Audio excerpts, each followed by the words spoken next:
Hi, everyone. I'm Tara Lynn of Geek Saga Entertainment here with my co host Manny for the newest Geek Saga Show series, The Media That Made Us. This series will focus on media that the two of us consumed in our younger or maybe even just slightly younger years, media that helped shape our current interests and that we still love. So I'm Manny, and for our second Media That Made Us episode, we're continuing our coverage of the reimagined Battlestar Galactica series and discussing the entirety of season one. Before we get started, just a heads up that you can follow me and therefore all of the Geek Saga endeavors at a Geek Saga on Facebook, Instagram, Threads, TikTok, Twitter, and YouTube. And you can find me on Facebook and Instagram at Manissimo Art. Last but hopefully not least, we hope that you'll check out the Geek Saga Entertainment Patreon with 10 tiers ranging from $1 a month to $40 a month. It's a great way to support us and receive some fun perks in return, including early access to these episodes once they become podcasts only. Our 90s and Noughties Cringe Factor series, Hot D Takes, once that starts back up with House of the Dragon in just a few weeks. And also, I've got a brand new series that the first episode will be posting very soon. And it's called Impulsive Hyper Focus. And it's like a solo rant podcast. And I'm calling it rant, even though the first episode is not really ranting at all. It's more just like an amusing comparison of what it was like when I graduated high school versus going to my younger stepkids' high school graduation last week. So that'll Nice. be releasing within the next day or two. Yeah, and so definitely check out our Patreon for early access to all this stuff and some other things. And you can check it out at patreon.com/geeksaga_entertainment. Our format for these episodes includes our top 5 moments that made it, basically our hot takes from the portion of the series we're covering, followed by any insights we've uncovered from rewatching and or being longtime fans. Yeah, so wow. I'm looking at these notes and I'm like, wait a minute, what does that say? It's been in like a few days. So I was on vacation all weekend, so it's been a few days since I wrote this, more than a few days. But yeah, so with 13 BSG season 1 episodes to cover, let's get into our top 5 moments that made it. Oh yeah, number one, not surprisingly, one of my favorite scenes in season one is the destruction of the Olympic carrier. This is seriously, like, first of all, seriously, oof, that destruction of the Olympic carrier, right? But this is one of Mhm. your favorite scenes. I feel like I need to hear why. Yeah, so there's times when someone on a show does something that I just like connect with because I'm like that is exactly what I would have done. And as soon as the Olympic carrier showed up, I remember watching this episode and I'd be like, man, I would launch those alert vipers right now. And literally like a split second later, Adama's like, put the fleet to condition one, launch all fighters. And I'm like, yep. I said I would not trust a ship just magically appearing again, you No. know? And but it was heartbreaking, because it comes off as just kind of genuine, like, oh no, hey, we got lost. And then the fact that they just go like radio silent, right? All of a sudden, and Boomer is at this point is been ordered to have radio silence and is just giving him like signal light, telling him to stay away from the fleet and everything. And yeah, man, and it just gets crazy because then they get radiological alarms. So there's nukes on that ship all of a sudden, So at that point, it's like, dude, we have to destroy this ship immediately, and I feel like it's one of the most like suspenseful scenes because it puts you in a position of like, shit, what the hell would I do? Like if that was Mm, just like an airliner full of fucking people, but now there's weapons, even though there may be, a nuke on it or something, there might still be innocent people there.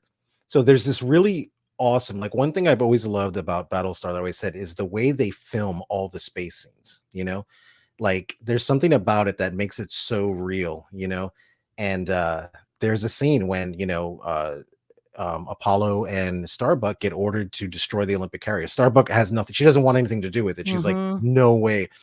So there's a scene where when they kind of fly backwards, like behind the ship, and Apollo's just trying to do his job at this point. He doesn't want to destroy it, but it's just like, okay, this has to get done. And again, it's just this scene with the Olympic carrier heading towards the fleet. you can see the Galactica going into that defensive position, right? Because it always shows its side when the enemies come, because it has to do its firing, solution and all this stuff. And you see the ships jumping in the background, and then the music playing, which I don't know if we even mentioned anything about the music in our first episode, but these are soundtracks that I still listen to this day. I mean, they are so powerful, and it's like this kind of like saddish kind of song almost kind of going, but it's like intense sad kind of thing. And yeah, that scene was just, I don't know, it was amazing to me. And also just the act of being the person who did it really, I think, it shapes Apollo. It comes back to haunt him, even if only in his own mind, quite a bit throughout the series. It does. Rightfully so, obviously, because it's hard not knowing for sure on his part. I mean, really, I'm sure probably even Adama, like even the people who gave the orders and who knew that this probably was the only thing they could do. It's hard not knowing for sure about the people who were on the ship, and namely whether any of them who weren't in league with the Cylons were still alive even. Was it just one person sneaking around feeding information? I'm pretty sure we never find out. Please, somebody, if you're listening to you or watching this, and otherwise, correct me if I'm wrong. But as far as I can remember, we never know for sure what was up with the people or lack of them on the Olympic carrier. Yeah, and like aside from the ending, right? Because this episode was so intense, and what a way to start off the series, right? Yeah. I mean, literally, it was just everyone is tired. They've been up for weeks now at this point, and they're all like high on stems and stuff now. So they're just all like, jacked up and like crazy. It's been going on for weeks. And when the Olympic carrier comes back, because it really affected like D, right? Because when that ship jumped, they, it was her that made the mistake. And you can tell she's like, and I love like the way Adama just like approaches her with it, where he's just calm about it. And he's just like, look, he's like, we make mistakes, people die. Yeah. And Ty is a total jerk. And he's a total jerk. Adama kind of is like, dude, calm down a bit. Yeah. Take a chill pill. Take a chill, And you can't really, but and aside from the very ending, like the last few seconds of the series or of this show, this episode, that was the most like, oh man, awesome, they came back. It was like the first good thing you felt in that show, at least for normal people. I already knew something was up when that ship came back. I was like, nah, I would have been Adama in a heartbeat, like, no, launch the alert Vipers, Yeah, I want to say like maybe there's two types of people or two types of BSG fans. Those who, when they very first watched this episode, were like, yeah, oh my gosh, it came back. Yay, triumphant return. And those were like, nah, there's something wrong here. Don't trust it. No. I mean, I'm definitely a don't trust it. So no, the second that ship came back and everybody was like, oh, it's the Olympic carrier, I was like, my head. I literally said it a second before Edward James almost said it. I was like, dude, you better launch those alert Vipers right now, dude. Like, no, fishy. Yeah, and you're right though. In this, especially since at least for this episode, like I said, we're covering 13 episodes. It's hard to narrow things down. And of course, we have a lot of like insights to talk about at the end, but to narrow a whole season down to top 5, moments that made it is rough. In fact, so rough that we do have a kind of more general one coming up eventually. But the first episode, 33, and I talked about this in our very first BSG episode. When I jumped into this series, it was literally jumping in with 33, and just the level of anxiety and everything that you feel, especially if you haven't watched the miniseries and you're just jumping into this and it's like, whoa, action, action, action. Why have they been up for days, weeks, or whatever it is on end? Why they're having to jump. I mean, you get immediately that they're having to jump every 33 minutes because the Cylons are chasing them. That's not an issue. That's something that's made very clear right away, which is part of the reason why it took me a bit to realize, wait a minute, there's more missing here. I should understand more of this. But yeah, the whole episode is just edge of your seat. but you really can't, shy of saying like an entire episode is a top moment. I think you have to call out the Olympic carrier as not just the top thing from this episode, but really one of the top things from this season, because it shapes so much that happens in the future. Yep, absolutely. I mean, hey, I will say, at least at the end of the episode, they give us that tiny boost of Billy announcing to Rosalind that a baby has been born, because he's like, we got to update the count. And she's like, oh my God, how many thousands of people have we lost now? Obviously harkening back to that very recent destruction of an entire ship worth of what they thought was like 1,500 people or something. And Billy's like, oh no, you can add one. There was a baby born. And it's like, oh. So I guess we get that tiny little tick up at the very end. You're like, well, they just killed 1,500 something people, but they got a baby at the end. You know, this show does that. This show just it abuses you and then gives you a little bit of a carrot, like at the end. You know, like I always tell people, I'm like, look, man, like if you're depressed, don't start watching Battlestar Galactica. This is not the show to watch. You know, I mean, it is hopeless. You know, but they do these scenes that are hopeful in it, and you're like, wow. And in particularly, that ending where they add the one to the number, I was like, I mean, I wanted to cry. And Laura Rosalind started crying, you know, like you can see her starting to break down. I wanted to cry at the end of it. I was like, wow, so there is hope, you know? Yeah. And it also brings it back a little bit to that comment from Adama in the miniseries, like, got to start making babies if we want the human race to survive. Yep. All right. So I have no idea why my dogs are barking. Can you hear them? Of course you can. They're not like, I've got the door shut and everything, but I don't have a soundproof room, and there's no hush. Shh.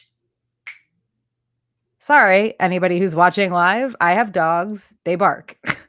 I swear they did not used to bark like this when at my house in South Carolina, because they could not see out the front of the house. Like I had a solid wood door, which we have a solid door here, but it's just, everything is so close together here. And anyway. So to balance out the kind of just depressing awfulness of the destruction of the Olympic carrier, for number 2, we're going to go with that triumphant scene in which Starbuck figures out how to hack into the Cylon Raider. And really this is kind of encompasses the whole situation, where she figures out how to hack into it and then ends up back with the Galactica. But honestly, that moment where she by herself figures out how to do the thing is just, oh, it's so good. It's like she's on her last leg. She's got no air left. No.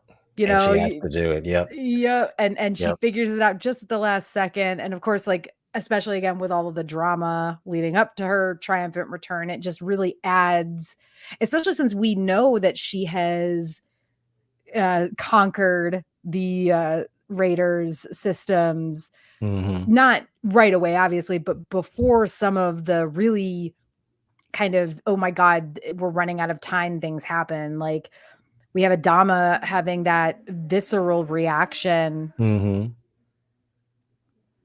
Sorry, now there's insanely loud motorcycles driving by my house. We have Adama's visceral reaction to Ty telling him that they need to stop spending time and resources looking for her, which, and of course, this comes on the heels of Adama's disagreement. I don't know what the best word for it is, with Starbuck over the death of Zach, his oldest son. And, you know, because she feels responsible for that. And I guess in a way she kind of is, but Adama now feels he's sort of responsible maybe for Starbuck being missing in the first place, and responsible for making sure she's brought back home. Because I mean, it's the whole, like, you have a fight with a friend or a significant other or kid and something happens to them, right? And then those could be your last words to that person. It's you know, it's a popular trope in media. Yep. It happens over and over. All of this has happened before, and all of it will happen again. Yep. But and then Apollo makes that comment to Roslyn saying like, we Mm. don't leave people behind. And Roslyn's like, dude, we already have. Yeah. And he's like, not this time. It's just like, yeah, but dude, you left whole ships of people that didn't have FTL drives behind. So you really, this is not the person you want to be making this argument with. No. And again, all of these scenes are interspersed with Starbuck fighting with this raider, trying to figure it out, knowing it's her only possible way by some, Mhm. you know, slim, tiny chance that she can figure it out to get off the planet. And then she does, and she's like, yeah, woohoo. Mhm. And then again, you know, she literally comes back at the very last second, and everybody's like, oh my God, what's the Cylon Raider here? Yep. What's the Cylon Raider doing here? We're going to shoot it down. And they again only realize at the very last second that she's the one piloting it. She wrote Yep. like Starbuck under the Starbuck wing under or the wing. whatever. Yep. Oh man, like I've seen it so many times and I choke up every time I about loved how all of it. I loved how the ships kind of played with each other, like Apollo and her, because you Mhm. see them both and you see her go like this, and then he goes like that also, you know. I thought that was super cute. I love it. Yeah, and they're like, this Cylon Raider is acting so weird, and she's in there just like, oh my God, don't shoot me down. Yeah. I can't even imagine that level of like, you literally look like the enemy. Nobody can see that you look otherwise. Yep. And you just have to hope that they understand you are who you are by the way you're flying. And that eventually Mhm. they will see the fact that you wrote your name on the Yep. ship. But You yeah, know, just and such a how great, like triumphant, all of it is so triumphant. But it nothing is, is. to me, nothing is better than Starbuck, like that moment she figures it out. Mhm. Oh, I think the thing with like Katie Sackhoff is that she is so good at playing emotion, you know? Like she just does a great job of it, you know? And I love that her character like is a tough ass, but also has these like insurmountable like vulnerabilities on top of it, you know? And I think that's what makes her character so real. And she plays it so fucking good, you know? I mean, so good. yeah, she's also at times her like jubilation. I'm calling it that on purpose because it can be a bit much. Hmm. For like, I guess for me, but it even when it is a bit much for me, it doesn't seem like it's overacted because Starbuck is a character of extremes. Yep. So just, and this whole situation just shows them off very, very well, particularly the positive Hmm. ones. Hence why I wanted to follow up the awfulness of the Olympic carrier Yep. with something Yep. positive. All right. So for this one, for number three, we're going to go into the broader spectrum here. Because one thing that I think we want to talk about and we should talk about is, and something that's just really interesting and just really great, is the political commentary. And this is something that just doesn't happen with season one. I mean, this is something that just is so broad, you know, because I had just finished. I'm like a little bit into season three at this point, and I'm just like, holy shit! Like this whole thing is just a political like commentary sometimes, Mhm. you know, to where it's like if you get past, you know, everything else, it's like this is, you know, all of these subject matters that come up throughout the show, man. It's But I think fucking. like and we'll get into this I'll get into this more in a second, but they really set the stage with it in season 1. Hmm. And I'm sure we will have tons of stuff to say about the future political Hmm. commentary that this series has made, but they what they didn't do was go into season 1 saying we have to sell this without Yeah. politics. You know, they went into season 1 saying we have to sell the show we want to sell, and they did. Um, Well, they did a good and job with they it. began it very quickly too. Mhm. No, they did, but the thing is that the show was so good that it almost seems like a sleight of hand, right? Mhm. Because they're feeding you this political commentary, you kind of don't realize it, you know? So like one of the things on here that is like a perfect example is like the prison industrial complex, you know, and slave labor, right? So where they're going to be using these people and then they're like, "Oh, we're going to give you like your freedom," right? Mhm. And that's something that you obviously, you know, happens here, you know. So you have these people like doing the cleaning the streets and doing all this kind of stuff, and they get to earn their points so they can get closer to or at least get out on like good behavior. And in the end, I mean, they're getting paid like 10 cents an hour. It's nothing, and it's just slave labor, I mean, that's what it comes down to. Yeah, I mean, and let's be real, there is at least one other show that takes a much deeper dive into this. Orange is the New Black. Oh yeah. Not in the first season, I don't think, but I can't remember what season they really do the deep dive into like the prison industrial complex and the slave labor side of it.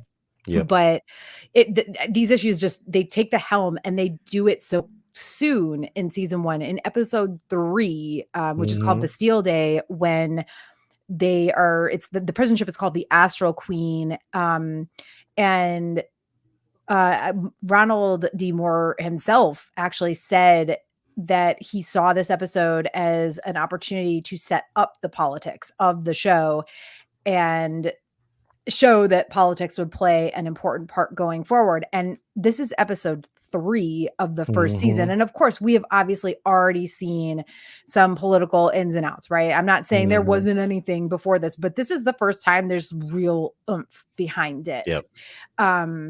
Not just because it's exploring the idea of that prison industrial complex and the slave labor. We can't use these people as slaves, but they totally would if just a few people hadn't argued against it, essentially. Yeah, and exactly.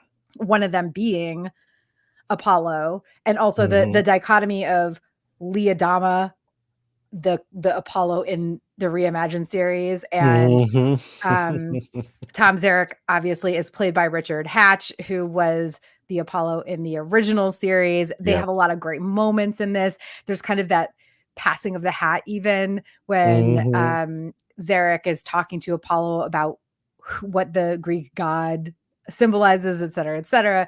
But Apollo takes a stand against his father and also respected superior officer, as well as the president, who he's come to respect and grown pretty close with, actually. And he takes a stand against them to follow his own beliefs. And just like on a personal note, for anyone else who's had to deal with like very differing political opinions and leanings within their families, I'm wondering if this situation felt as eerie to you as it did to me. Because I will say, like, when I first watched this series, I was not as like far left, like liberal leaning as I am now. Not that I was right wing at all, but I was not as far left as I am now. But my parents were also a little bit closer to center. My family was a little bit closer to center, and now they're like way far right. So rewatching it, particularly now after the past like 5 or 6 years, no longer than that, like 8 years, was just like, ooh. Yeah. But yeah, just really, and again, the creator himself, he knew what he was setting up, and to do it in episode 3, I'm sure this went over some people's heads, but it probably did. Like it didn't for me, and I'll tell you why. Because I am very familiar with Ronald D. Moore. Okay, Ronald D. Moore did a lot of stuff on Star Trek Deep Space Nine. Okay, so there are things actually in this show that completely mirror stuff that I already had seen back in the 90s with Deep Space Nine. So it is cool. Because I love him as a writer. I think he's fucking genius. Like I love him, so it was great to kind of see it. So when they were setting up the politics here, he did it the way he does it, where it's like, it's not, like I said, it's almost like sleight of hand. You think you're watching like a suspenseful episode about these people getting trapped with prisoners and oh my god, what's going to happen? But what it's actually doing is making this kind of really big political statement is what it's doing. You just don't realize it yet, well, some people don't realize some people don't realize it yet, I'm sure there's still some people who don't realize it with Battlestar, because I know for a fact from recent-ish dealings with the Star Trek fandom, which I'm not really even a part of, but that's neither here nor there, I guess, that there's a lot of really like conservative Star Trek fans who are like, oh, Discovery and all this new Trek, it's not the original Trek, it's too woke. And I'm just like, dude, even I know that old Star Trek, like, unless you're literally only watching the original series, and even then, still pretty woke, very woke for its time, for Oh yeah. sure. It's like, whoa, guys, who are we watching the same shit? I don't know. But anyway, No, yeah, it's terrible. Like, no, I'm right there with so you. I think people are just so mad at it now. Like, like I told a relative one time where I'm like, man, don't hate the other side so much that you go completely bonkers in the opposite direction. You know what I'm saying? You can disagree and be like, hey, there's things that I'm not crazy about and just like whatever, but sometimes people just get pushed and it's just created this fucking divide now. So yeah, I mean, and also, yeah, not in today's day and age, but and this is probably makes it just even a better time to be rewatching and revisiting and mhm. discussing this series. So, Yep. anyway, so what about the next political commentary thing we're touching on? Oh, the tribunal turned witch hunt in episode 6, Litmus. This one was fantastic, right? Mhm. Because, you know, witch hunts don't have to be in a courtroom or something that is political. We've all been involved, with those things, and some of us have been victims of that kind of stuff, and Mhm.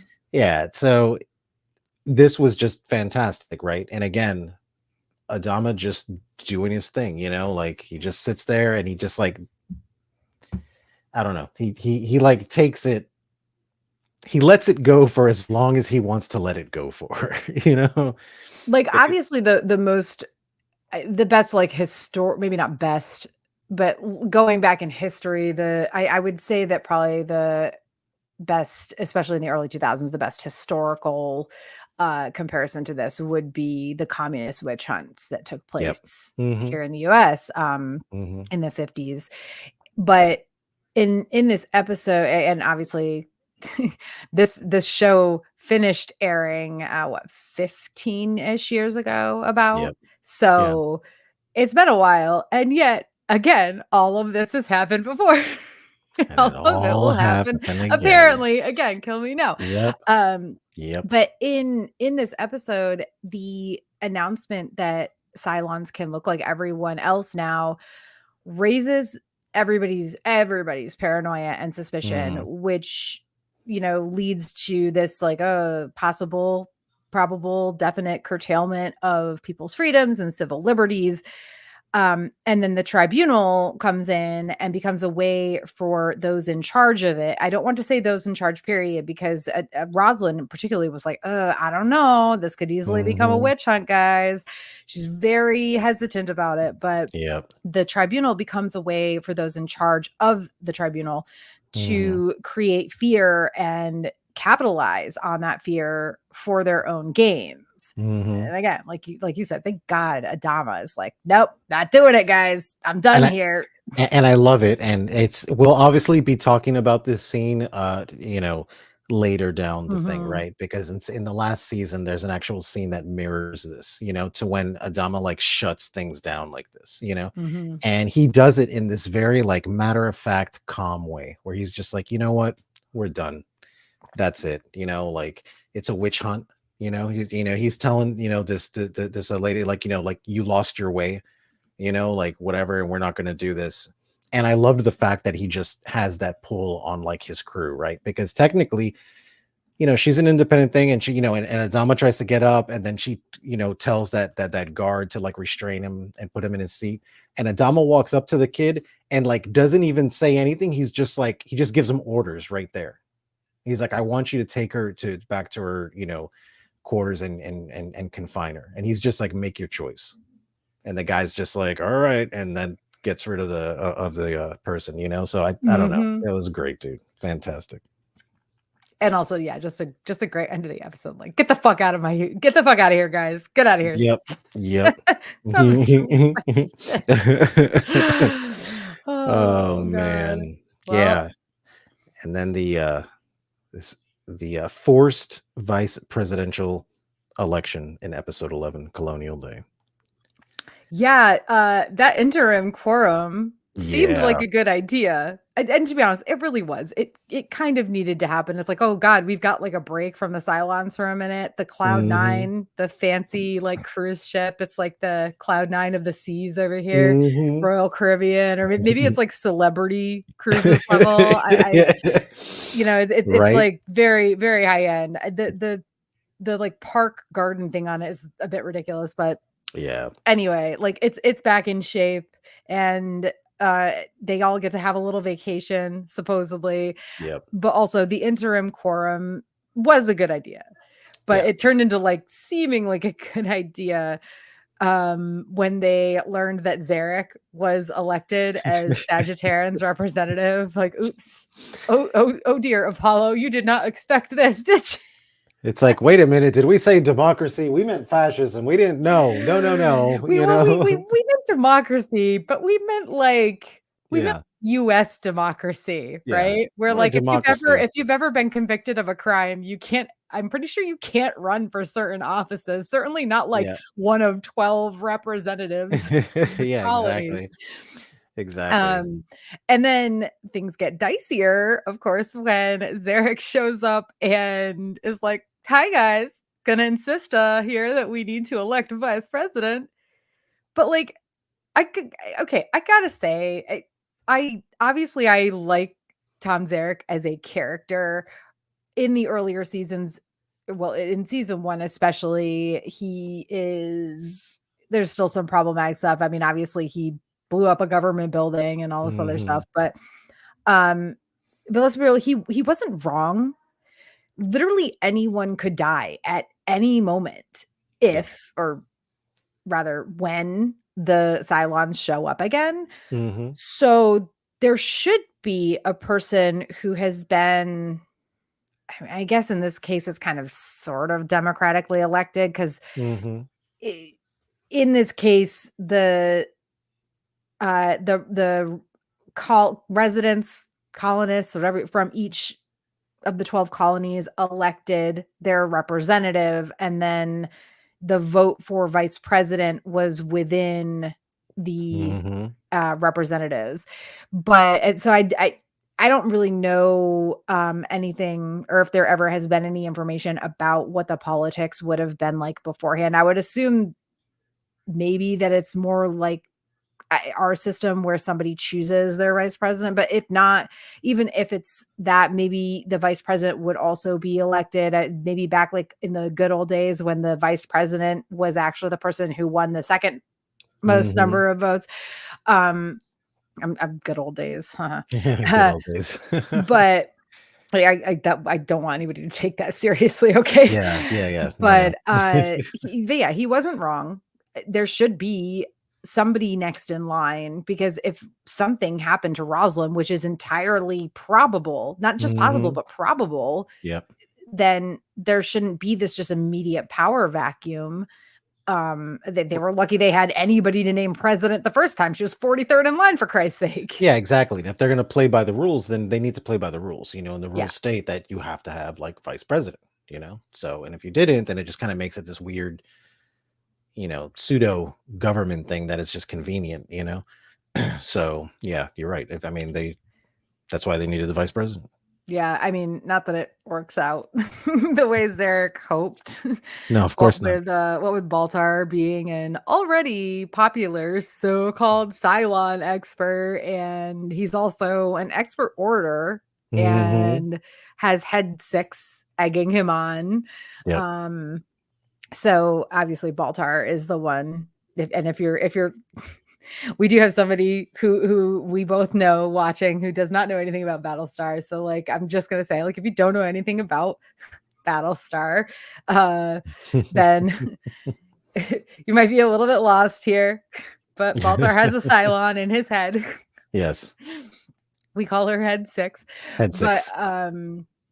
but yeah, so she's been egging him on, and like, yeah, but he is very, I mean, God, he gets Starbuck in bed, so he's got to have something going for him. I don't get it, but I don't get it either. He's a weird one, and they all know it.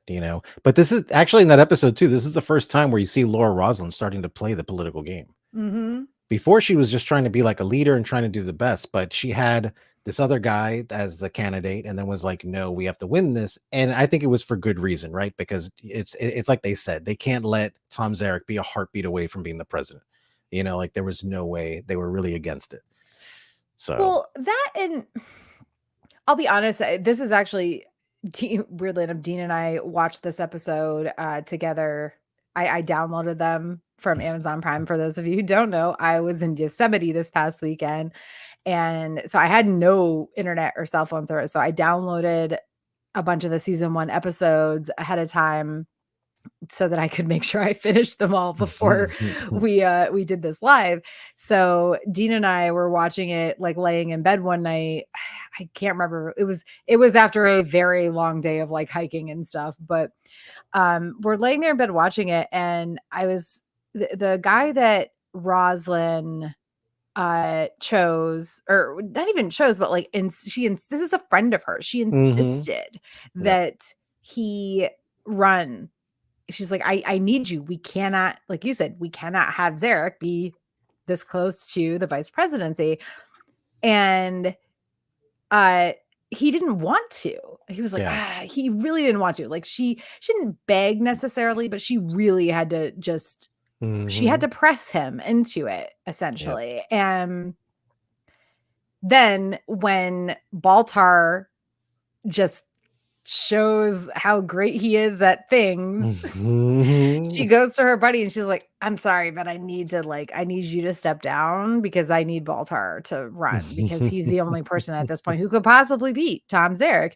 And the guy's like all pissy. He's like, I never thought that, like, when you were with whatever the fuck the previous president's name, when you were with Anwar, something like that. That's the name, I think. But like when you were with the previous president, like, I thought you were just the greatest, and like now you're playing politics. Blah. And I'm like, dude, you didn't even want to do this. Yeah. Like, you did not want this. Why are you so pissy? Like, Yep. She has good reason. Like, he's like, grow the fuck up, dude. Like, you did. Like, listen, if he had been begging her to do it and then she slighted him after having him in the running for Baltar, that's different. But he did not want to do it. Yep. You changed your mind, so yeah, exactly. Man. Oh man. So yeah, those are, again, this has been a very long discussion of our third, and it's not really a moment that made it, I guess, singular, but in a way it is, because again, I think the political commentary in season 1 just really it's heavier handed than most shows would go in a first season, and it really sets the stage for so much to come. Yep. So number 4 has to be Apollo taking a page from Starbuck's book and thinking outside of the box to save the day in episode 10, which is called The Hand of God. This whole episode is just great. I think it's lauded as one of the best of the series, and I totally agree, because there's the whole where they trick the Cylons with the Vipers and the freighter, and then they're like, oh shit, we're still not going to win anyway, and Apollo's like, wait a minute, the mines, I can go through there, and everybody's like, no, don't do it, and he's like, fuck you guys, I'm good at this too. Starbucks is the only one. Exactly. But yeah, he surprises everyone by sneaking in through the mine shafts and being able to destroy the facility, the Cylon facility, and still save a bunch of Tilium for the fleet. It's also kick-ass.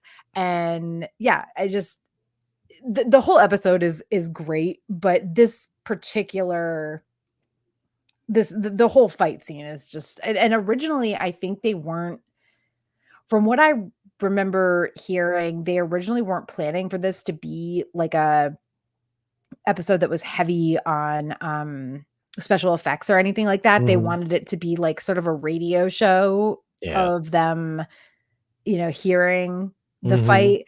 And they do some of that for sure. But I guess I think, again, from what I'm remembering, they at the last minute in terms of TV show stuff, they were like, wait a minute, no, we gotta show some of this. And just I think the balance that they struck between those two was just amazing. And Mhm. it's also just, I love Starbucks' whole like, I always think outside the box, and just Yeah. she's just so sarcastic, and Yep. she doesn't really think Lee can do it, and then he shows that he can, and not only does he show that he can do it, but he like goes above and beyond and saves the fucking day. It's Yep. huge for her character because she proves that she can be a tactician. It's huge for his character. I love it. I know zero complaints here. Yeah, no, that was a really good episode. It was very like it reminded me of like very old school Star Wars when he's flying around trying to like shoot this stuff. Yeah, And then like with the flying through the, what is it, that like the tunnel trying to get the exactly. And he's going through there, and stuff like it was exciting in that sense where it's like, "Ooh, this is like fighter ship stuff. Like I like this." And then yeah, and again, the same thing. Oh my gosh, all hope is lost or whatever. And it's like, well, no, well, actually, that was part of the plan. And then all of a sudden on those freighter ships, those compartments come out and you see all the Vipers stuck to it, and then they like all launch and they go out and I'm like, nice, that's good. I was happy with that one. yeah, the freighter ship surprise was a great thing, and then there's that moment where it's like, fuck, it's not gonna work anyway, and like I said, Hmm. again, he just saves the day. Yep. And then it is punctuated, I think, at the end by his dad, obviously, Commander Hmm. Adama, Yep. had given Lee a lighter, like, at the beginning of Hmm. the episode, and he's like, "Yeah, you better give this back to me." And at the end, Apollo, like, tosses the lighter back to Adama, like, kinda casual, all casual, like, it's very heartwarming. It was great moments between the 2 of them, but also just Lee really like, showing his mettle and Hmm. showing that it's not just Starbuck that's good Yeah. at this shit. So good. Yeah, exactly, So exactly. fucking great. However, Okay, we so gotta get a bit dark yeah, again here. here we go. Just in classic Battlestar fashion, right? We have to go lighthearted and then we have to go dark again. So, as much as we hate to say it, number 5, of course, but really is not really a surprise to anyone, I would think, is Boomer shooting Adama. That was a very surprising thing because he holds out his hand, to like shake her hand, and it looks like she's doing the same thing. And then all of a sudden, pow, pow, and it's just like, oh, and it was just, I mean, it was insane. It was Well, and also insanity. she'd been fighting sorry, motorcycle again. She'd been fighting so hard against her programming, right? Yep. We'd seen how, I mean, obviously we know that she was part of the problem with like the water tank thing in episode, I think, Hmm. 2. Too. And there was another thing I think that she was probably the problem with, that I'm not recalling off the top of my head, but like she goes to the Cylon ship, she gets on, like she plants the nuke, she blows up Hmm. the the base star. She blows it up. She does that thing, and then she comes back and also like, oh my god, for real, doing this right on the heels of Adama congratulating her and her team, Hmm. and also in that congratulations getting a dig in on Apollo Hmm. because Apollo would not take Roslyn prisoner, Yep. during this, like, attempted coup sort of Yep. thing.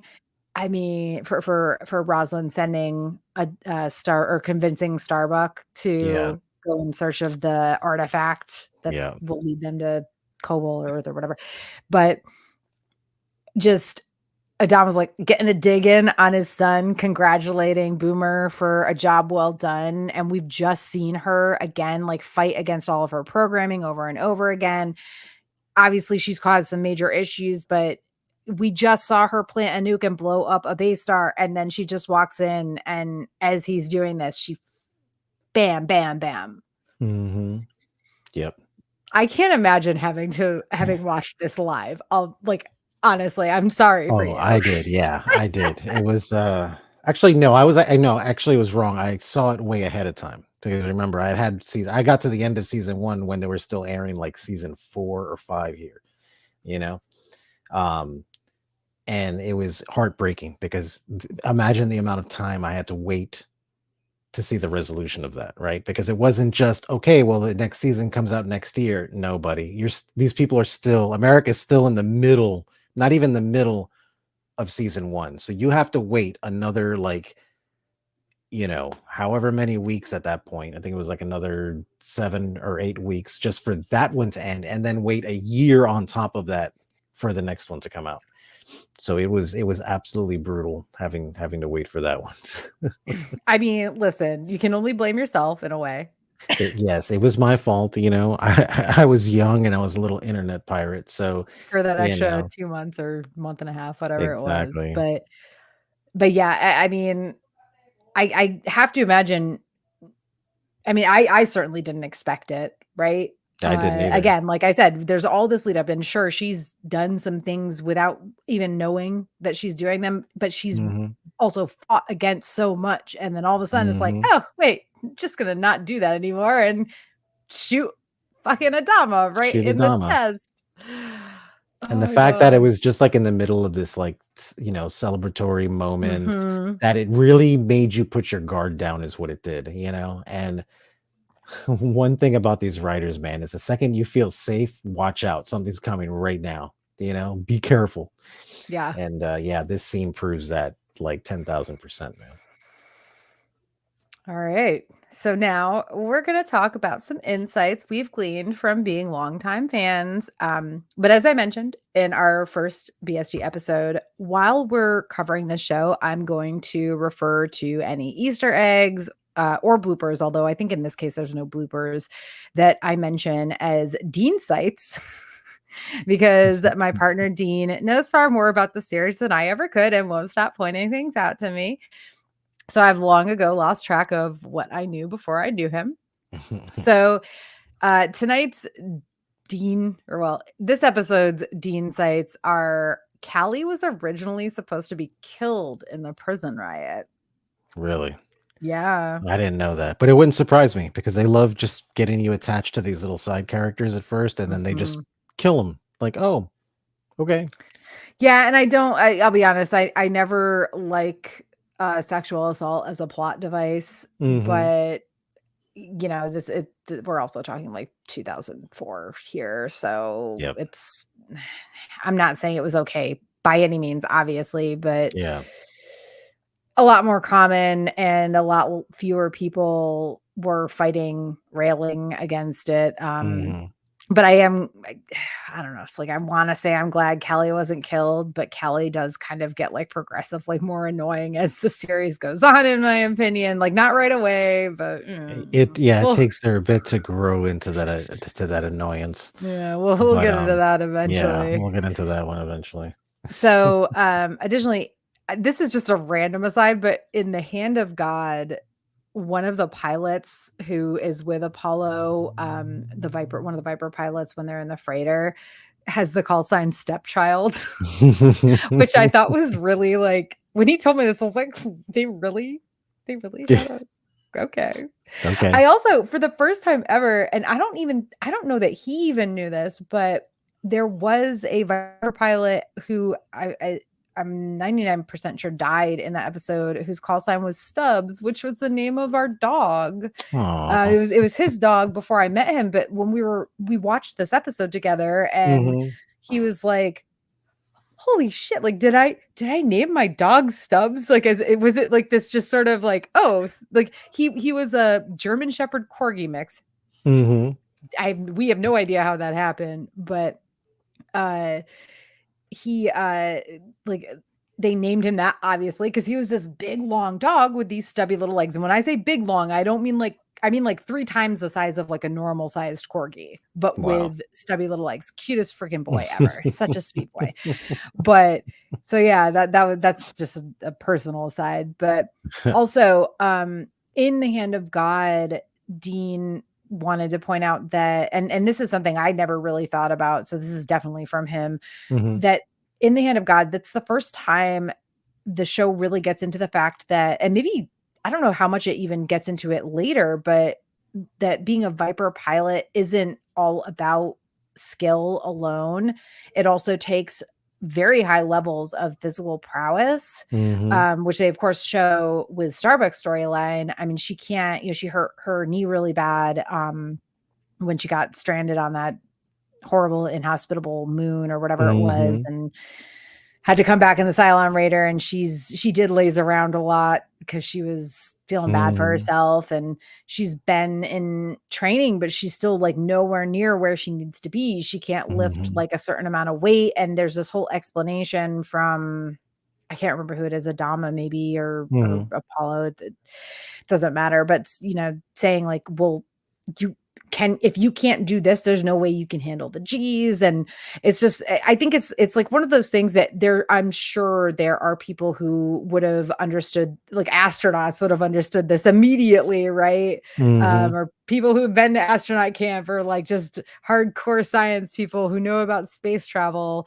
would have understood immediately that, you need a very high level of physical prowess to do this thing. But this is the first episode where they really actually show like, you can have all the skill in the world, but you can't just pilot a Viper with skill. You absolutely need to be in tippy top uber shape.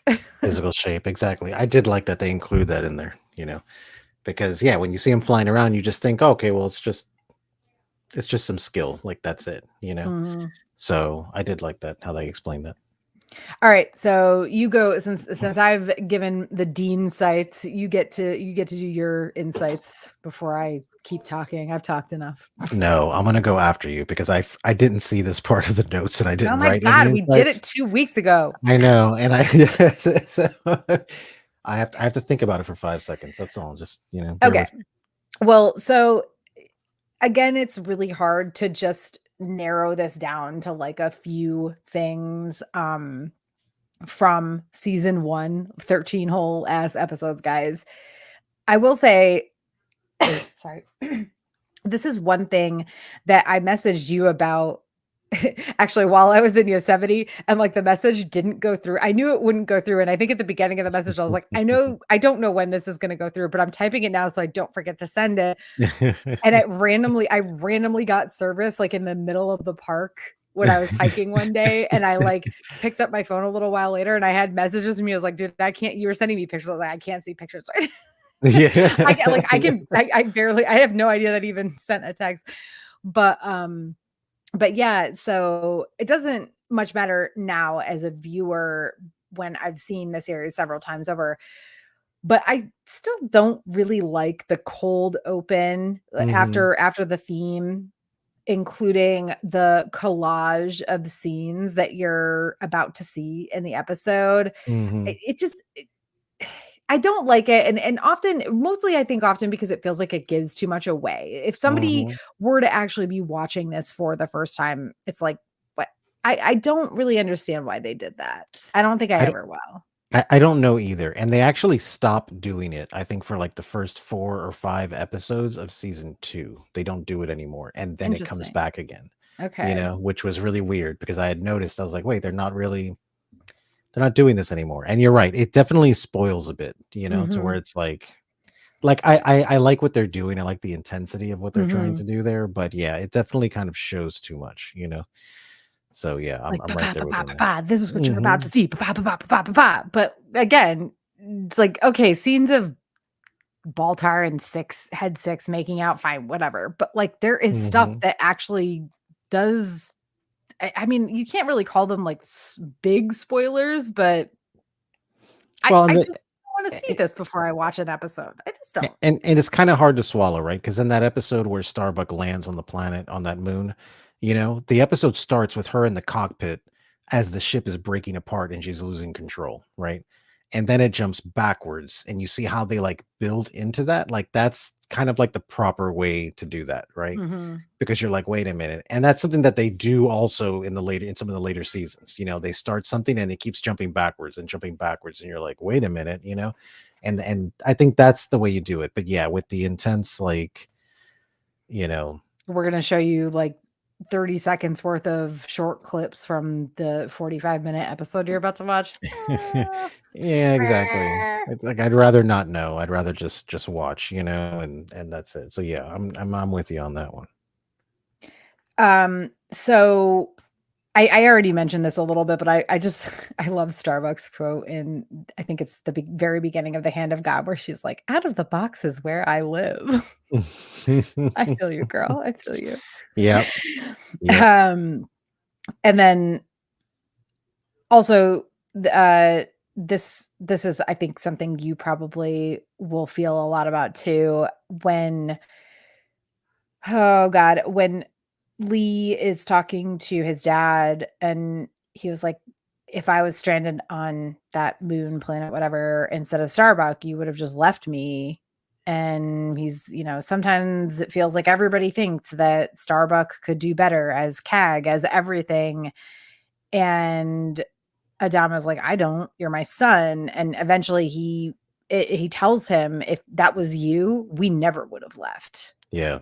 And it's like, mm, I know, that was good. mm. Ugh, Just take him a heart, guys. I know. Take him a heart. Just take him a heart. That was good. Also, so my third one is that, and because we didn't, I didn't put this in the top moments, and you and I talked a bunch about what should be included there, and neither Mhm. one of us really had. Neither one of us, I think, really felt like it should be there, but I still think it's super important to note that Hilo's story slash Mhm. really like side story on Mhm. Caprica with Sharon is just really fucking good in season 1. Mhm. I actually almost feel bad about leaving it off of the top Mhm. 5, Mhm. but first of all, like, he continues to be the best, and even after he finds out she's a Cylon, he's like, so you can just see the inner, like, turmoil of how he feels about her versus as a person, really. I Exactly. don't know how else to say it, Yeah. versus, like, how he should feel about her as knowing she's a Cylon, and obviously there's the whole thing that she's pregnant. Mhm. Oh god, it's just his side story is so good, but there's just it was hard to.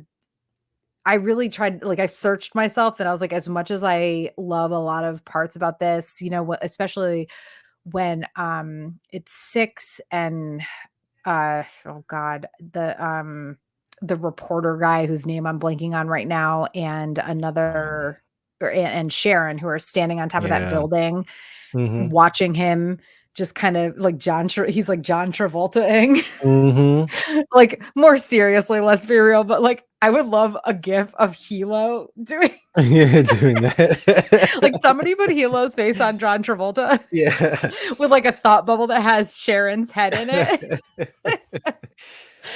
But, like, Oh, and then man. he almost goes the other way, and then he's like, Mhm. "Nope, I'm," it just, such God, I almost said such a Hufflepuff, and then I'm like, "No, I fucking hate J.K. Rowling right now. I don't wanna make that reference," but still, such a Hufflepuff. Hilo is a Hufflepuff. He is, Like, he don't is. you can't change. I'm that guy behind that table, but Yeah. instead of change my mind, it says, "You can't fucking change my mind." Can't change my mind. Exactly. Fuck you. I hate her. Um, my insight to that, now I'm actually gonna follow the Hilo train here. So, one of my first cats, not one of my first cats, but my second or third cat when I was living when the show came out, I called her Hilo. I called her like that was her name. And because I liked Hilo, you know. Now, this is the part where I'll get strung up for it, okay? I like Hilo and Sharon, but I didn't like them telling that story at the time that the show was going on for that first season. Okay. And I'll tell you why. Because it was very I felt like the pacing was off between both things that were going on, you know, because it would get into this kind of intense kind of stuff going on the Galactica and all this stuff. And then all of a sudden you're on the planet with Hilo and Sharon and they're in the rain or they just found a bunker and then they're making breakfast. And it's like, look, I love the story. I love Sharon. I love Hilo, right? I just felt like those things should have been either placed in its own episode or just done differently, you know, to where they kind of separated some of the more intense scenes on the Galactica as opposed to like this one. So that's the only real like complaint I would have about it. And Mm. it's not bad. Obviously, I just watched it. It's still completely enjoyable. But there is part of me that's like, oh yeah, man. What is it that happens next on Galactica? I can't remember. I have to go through this part first to figure out what that is, you know. Yeah. And Hilo is a good guy, but sometimes he's almost like insufferably good sometimes, where it's like, all right, dude, you know, like let's go do some crimes, okay? Like just calm the fuck down, man. All right, like I get it. And look, out of all of those people on that ship, Hilo is Let's go easily do some crimes. yeah, like you know, out of all the people on that ship, Oh, Hilo is shit. easily somebody who I could have seen myself being friends with in real life, and like him being like a good friend to me, and I'd be a good friend to him, and helping each other and stuff like that. You know, like easily, you know. But sometimes he's just, oh, he's just so insufferable sometimes, you know, or in a good way, right? Because it's like, oh, it's fucking Hilo, you know, he's just good like that. But damn, he just drives me crazy sometimes, you know. He's like the guy that and this is this is I let's set aside the fact that I am in a very lovely relationship with a wonderful human who I would not trade for the world. And then I've also like had some really good relationships with in the past. Like I'm still best friends with my ex-husband, who I love to death, who's also a very, very, very good man. But also like Hilo's the type of guy that's like, this is the guy I want to be with. Mhm. But I also am like, would it get boring though? Yeah, I feel like he would be too But I still fucking love him. I still fucking yeah, like he's still I mean he's I don't know if he's my favorite character, but he's no, I think he is, honestly. I think it's because like I aspire to be what Hilo is, to be who yeah. Hilo is. Well, yeah, he's definitely a character to kind of look up to because of how he is, you know? Like, but But yeah, and I think that's why it was like hard to do we want to put anything from their time on Caprica in top 5? No, because like you said, there's a lot of like, oh, we're going and we're running in the rain, we're making out a little bit, yeah, exactly. we found a secret bunker, we're making breakfast, like Pop-Tarts in the toaster. Exactly. Toaster Yeah. silence. Uh-huh. Exactly. And like, and the real takeaway from that story, right? Because I think we kind of all knew where that arc was going, was like, okay, you know, Hilo's a good guy. He's gonna sleep with Sharon. Sharon's gonna have a baby. Clearly, in Hilo's nature, he's going to protect Oh, I mean, I'll Sharon, be you honest, I know. had zero idea that pregnancy was a thing that I I had a feeling when it was going, I was like, okay, well, they keep talking about the next stage and evolution, all this stuff. I'm like, okay, they're gonna mix it up, is what they're gonna do, you know, and they're gonna start getting people, you know, or Cylon's pregnant or whatever, you know. Which actually I think I could be wrong about that. I don't think that was something that they intentionally tried to do, that they just accidentally wrote it in there. He was like, oh, we'll just put that in there. And then it became a huge part of the plot moving forward from that point on out. So yeah. which I thought was interesting. But yeah, So what about man. you? Further insights from you. Further insight. So yeah, the one thing is like the Hilo thing. Starbuck, you know, my insight about her is that sometimes I just hate her and sometimes I just like her. You know, she's like she's like not the kind of friend that you want, but the friend that you needed, you know, Mhm. kind of person, you know. I Oh, she really is super fucking frustrating a lot, but I think Mhm. I mean, that's part of the reason why I love her so much is that she can be so frustrating. Yeah, exactly. She's a frustrating person, but she's really good at what she does, and that's definitely, you can respect that, you know. Adama's like Apollo, he he just comes off to me sometimes as so bland. You know, like this was like the straight A student at school who was just kind of like whatever, it didn't do it. Again, we're just going back to like my I don't know what you'd call it, like Tony Starkness about me, right? To where it's like in what was in that movie, Age of Ultron, you know, when he's chopping the wood with Captain Mm. America. And he's like, I don't trust anyone without a dark side, right? because Captain America's all good and righteous and, God's righteous little soldier, and I'm just sitting there like, ugh, come on, dude, like your hands are bloody like the rest of us. So, and yet Captain America is also one of my favorite, probably my favorite Marvel character. Yeah. And again, he's just insufferable. Like, I like him and he's good, but the way he gets sometimes it's like, oh. Yeah, but you got to remember, he was like asleep from World War II until the 2000s. Come on. No. Anyway, this is getting off topic. I know clearly, but I mean, yeah, okay. We'll talk about that some other time. But that's another story for another. Yeah. I can't even think about the idea of talking about Marvel movies. Oh, Honestly, God, I don't no. want to. No, I have zero desire. Yeah, no. That's something because then that would mean I would have to rewatch all the terrible ones, and there's so many of them. There's so many of them, exactly. Oh No. God. All right. So anyway, other stuff that from season 1 that just really hit you where it hurts. Dude, it's literally the anxious train, it's just the anxious train, because the thing is like any moment that they have that is like these calm moments, that is the time that you get to reflect about how anxious this show is, where you're just like, because when everything's going on, you're like, ooh, action. But there's this scene in 33 that I swear to God, I just really connect with, right now in particular, when all this stuff is going on, and then Head 6 is talking to Gaius, and he starts talking, and he looks over, and there's like other people looking at him while he's talking to himself or whatever, and he's just like with these eyes, you can tell, it looks like he's gonna start crying, and he's like there's limits. He's like, there's limits to what like the human emotion can like go through, and then I think that's right before it jumps to like the credits or whatever. And it's just like, oh my God. Yeah. So there's like, so any moment that is like these quiet moments, even the episode with like Sharon, right? With the water episode where she just wakes up and she's just covered in water and just sitting there, and you're like, what the hell is going on here?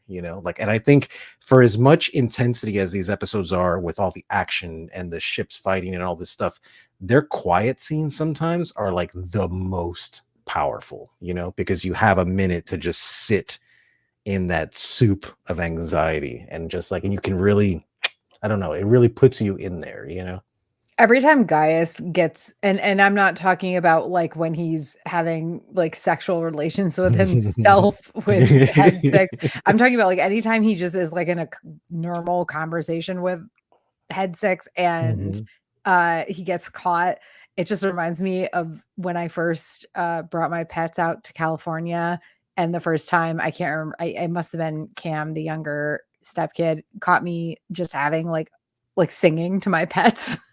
And I was like, oh yeah, I do this. I sing, Yeah. I literally sing songs to them about them. Yeah, like sorry, not sorry. Each of them have several songs. I literally composed songs for both Ellie and Sokka. This is a thing I do. And I've done it at the vet. One of the vet texts where, because I Marmalade has kidney issues, so I have to bring her to the vet fairly regularly, and they have like taken on my nickname for her. And not only have they taken on my nickname, but they've taken on the sing-song voice I use. So her Marmalade's nickname is Murmlerms. And I say, Murmlerms. And like one of the vet tags will be like, oh, Murmlerms is here, guys. And it's like, oh, I love you guys for just. That's adorable. I am the weirdest. I am probably the weirdest pet owner. Yeah, like. Speaking of Gaius and 6, though, one thing I want to, before we like close out, I don't know if you have anything else to say after this, and that's fine. But one thing I want to definitely mention is the Gaius deepfake. Oh yeah, the Gaius deepfake. Yep. When Shelly, whatever her name is like, yeah, Dr. Anwar or whatever, I was his assistant, and here's this video. Now, first of all, the disc, it's on like a CD-ROM, right? But it's like hex shaped, like all their shit is, and I'm like, it's not gonna play in a fucking computer. Get the fuck out of here. Like it's like here's 5 seconds, here's another 5 seconds. I think but really, like, it turns out to be a deep fake, and like, go Gata for triple checking that. But like, Yeah, like I mean, because Gata's like, Gata's This another is good guy, deepfake before we knew what deepfake was, guys. Exactly, exactly. I thought they did, yeah. I think the whole thing, what is the trivia behind that? That everything has corners cut on it because that's what they were doing on the show. They had to cut Listen, I corners, get it. The paper I get, cut corners. The paper I get, but like a fucking CD-ROM essential. No, that's not how this technology works, y'all. Yeah, it's like, dude, there are clearly circular shapes in this universe, guys. Like, come on, like this doesn't make any sense, you know. But yeah, so I think insights, I think that's it. There's a cool scene that I really liked when Six protected Boltar from the explosion. I thought the way it was shot, how she just kind of grabs him and like holds him down, and she's kind of standing in this kind of like almost like power pose, but it's really quick, it's just really fast. And I thought that was a really cool scene. And then Guy is Boltar, like, you like love to hate him. He's such a goofball, like just such a weirdo. No more Mr. Nice Guys. No more Mr. Nice Guys. Just the way he did, you know what it was? It's like, it's not even that's that funny, but it's the way he delivered it. That was like, he's so serious about it. He's so serious about it. And I'm like, that's how you deliver it, dude. That's how you do it, Doesn't matter what you say, it's how you fucking deliver it, Oh God. No more Mr. Nice Guy.